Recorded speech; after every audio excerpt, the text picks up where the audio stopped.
3 reviews today, folks, so stay tuned so you can find out which one is worth your valuable time or not. And let me know in the comments why you will or will not be seeing them. Hey y'all, welcome to The Real Value, where we recap, review, rate, and evaluate all things real, all things watched. I'm Cal, your horror pal, and today we're gonna get started all magical-like while talking about the slasher, The Jester. Part 2. So The Jester 2, or more like the molester of my 2 eyes,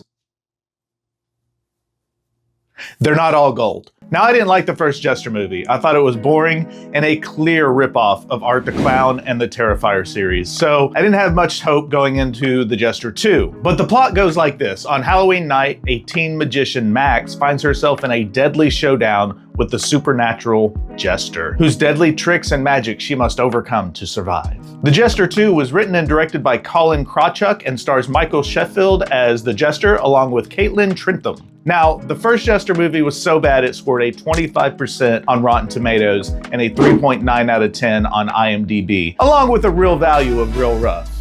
That's right, that's right. This one, The Jester 2, was also not good. Straight up, the kills were subpar, the acting was meh, the way the movie was shot was okay, but the musical score and sound was like too quiet. It threw the rest of the movie off. Then there was, of course, just the bad way the movie was written. It honestly felt like a high schooler made this film. I hate to hate, but when the hate is warranted, I gotta hate away. This one was also real rough. One scaredy cow for the E for effort, but other than that, it just wasn't good, my dudes. It took everything I had not to walk out of the theater while watching it, but I stayed and finished it for all of y'all. So do me a solid and hit that subscribe button and the like button. I'd appreciate it.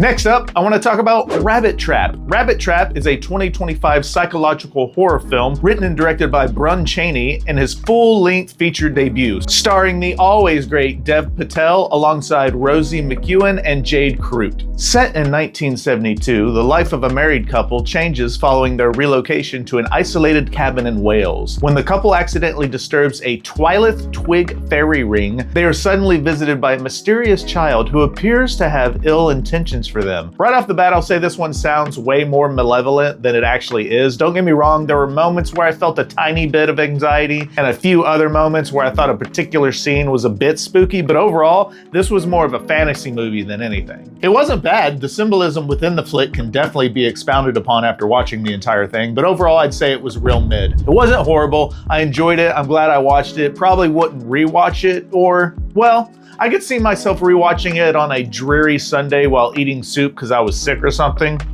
Hey, if you know, you know. One scaredy cow for atmosphere during certain scenes. Last but certainly not least, the most anticipated, him. Now, I found out after watching this that Jordan Peele only produced it. He did not write nor direct it, which makes sense because watching it, it didn't feel like a Jordan Peele flick to me. You can definitely tell why he produced it, but once the credits rolled and I saw that he didn't write or direct it, I was like, okay.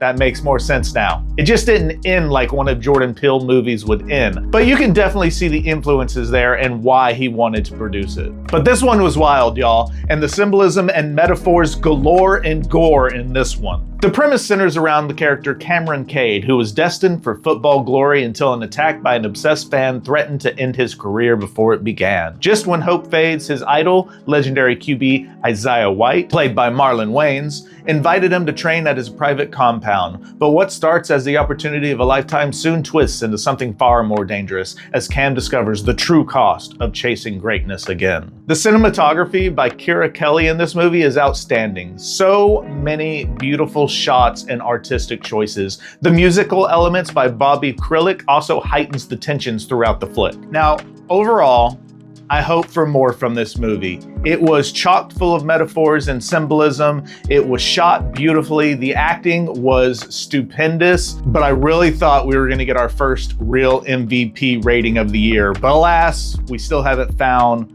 one of that caliber yet for this year. Still, I will say this movie, it was real good.